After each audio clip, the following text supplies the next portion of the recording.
Here on the Baseball Insiders with Hall of Famer Tom Glavine here with us on behalf of a partnership with Pepsi Zero Sugar and Sam's Club. Tom, before we get going, why don't you tell us a little bit more about the partnership and how it came about?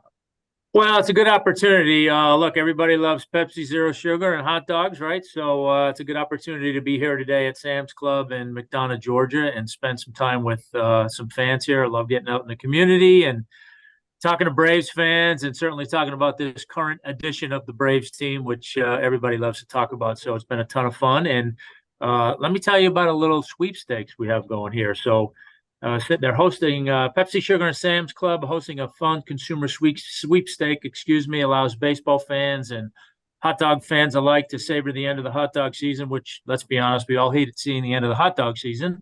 But beginning today through September 30th, they're going to celebrate the $1.38 pricing. So 138 lucky winners will receive a Sam's Club $100 gift card, and all they have to do is share a photo or a video of their Pepsi Zero Sugar and Sam's Club Cafe hot dog combo on Instagram or TikTok by tagging hashtag Pepsi, hashtag Sam's Club, using the hashtag Sam's Club hot dog combo and the hashtag better with Pepsi and hashtag sweepstakes.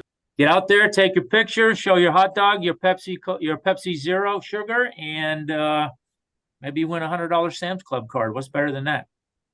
I can't think of anything. I'll tell you, I'm a big hot dog guy. 365 days a year is what I celebrate season. So hot dog season. I can't do that at my age anymore. It would be bad results. So I got to pick my spots.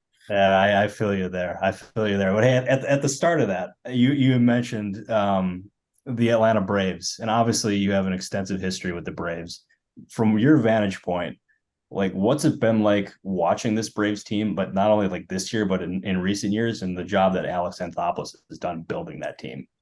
Look, I mean, what's not to be impressed by, right? I think they've certainly used kind of the Atlanta Braves formula, so to speak, is they draft, they develop, and they do that all from within the organization. Now, when I played, it was probably a little bit more geared to the pitching side of things. I think this rendition is a little bit more offensive minded.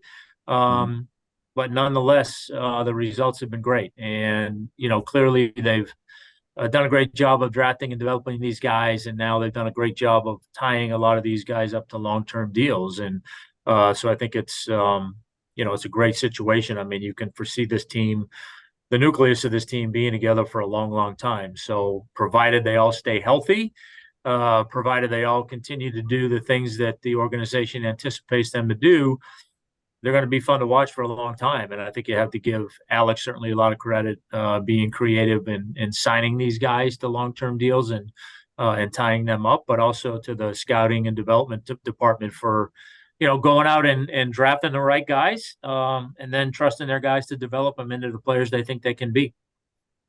Your era of Braves baseball, of course, was based on pitching, but you did have some boppers on that team, and Fred McGriff, one of them, just got the call to the Hall this year. Finally, I know you've gotten more involved in Cooperstown over the past couple of years.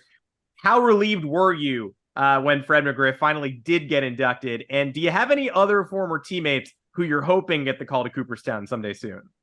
Well, listen, I was thrilled for Freddie. And I think, initially, when you don't really understand some of the dynamics of the Hall of Fame, you look at it and you say, well, how does a guy get in on the Veterans Committee, or why does he get in on the Veterans Committee? And he's been on the ballot for 15 years and his numbers haven't changed. So why is he a Hall of Famer now? And I understand it now, because I think the Veterans Committee has gotten it right. With a couple of guys lately, I think most notably Lee Smith, and now Freddie McGriff. I think Freddie should have been in a long time ago. You look at his numbers compared to some of the other Hall of Fame first basemen, and he's certainly right there and better than a lot of guys. So I'm not sure what the rub, so to speak, was with having Freddie get voted in. I'm just glad that inevitably the Veterans Committee got it right. And Freddie's in the Hall of Fame now where he belongs. So it's great to see another teammate in there. Guys that you say or ask about that were former teammates, obviously Andrew Jones.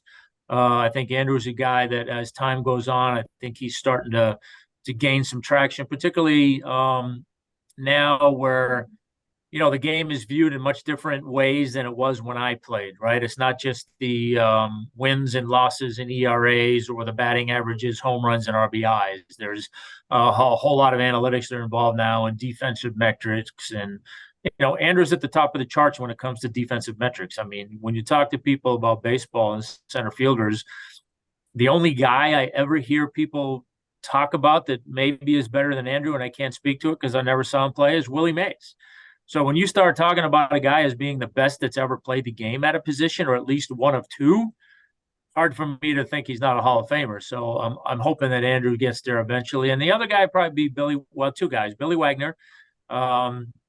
Again, I think if you look at Billy's numbers and compare them to Mariano Rivera's, they're every good, if not better, other than the total number of saves. And, to Billy's credit, he walked away at the top of his game when he said he was going to walk away. He wanted to go home with his family. So I don't think he should be punished for that. And then lastly, Dale Murphy. I think Murph is a guy that was Mr. Baseball, still is Mr. Atlanta Braves, two-time MVP. Look, when I got to the big leagues, the only reason anybody came to a game in Atlanta was to see Dale Murphy. We weren't very good, and that's why they came, was to see Murph. So I think he had a tremendous career, but I think as importantly, he represented the Atlanta Braves in the game of baseball about as classy as anybody I've ever seen. So you talk about a guy who's worthy of being in the Hall of Fame in terms of his how he went about his business and how he represents the game. You're not going to find a better example.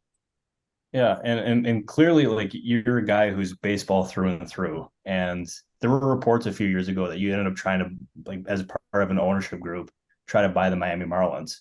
Is that something that you're still interested in doing? It is. I've had a couple other things that have kind of, I guess materialized, but in terms of putting groups together and looking at teams and looking at situations, and probably the easiest path right now is expansion. But I think baseball has got to figure out what's going to happen in Tampa Bay and what's going to happen in Oakland before they're ready to expand. So that's kind of I guess cool things off a little bit, because it's hard to force Major League Baseball to do anything if they're not ready to do it. So I think it's clear they're going to expand by two teams. The biggest problem is what that time frame looks like. So it's hard to keep groups together because people move on to other things. But yeah, I think it's something I'm still interested in if the right situation comes along. So I haven't really closed the door, so to speak, since the Marlins thing, but probably not as rigorous about it as I was during that whole process until you kind of see what happens with Tampa and Oakland. I know you've still got plenty to do in the Atlanta booth. I know your second Braves alumni broadcast of the season is coming up soon. Do you plan to expand those next year? And I know Maddox called in last time. Do you think there's any chance you could get him to join you and Smoltz for a big three booth?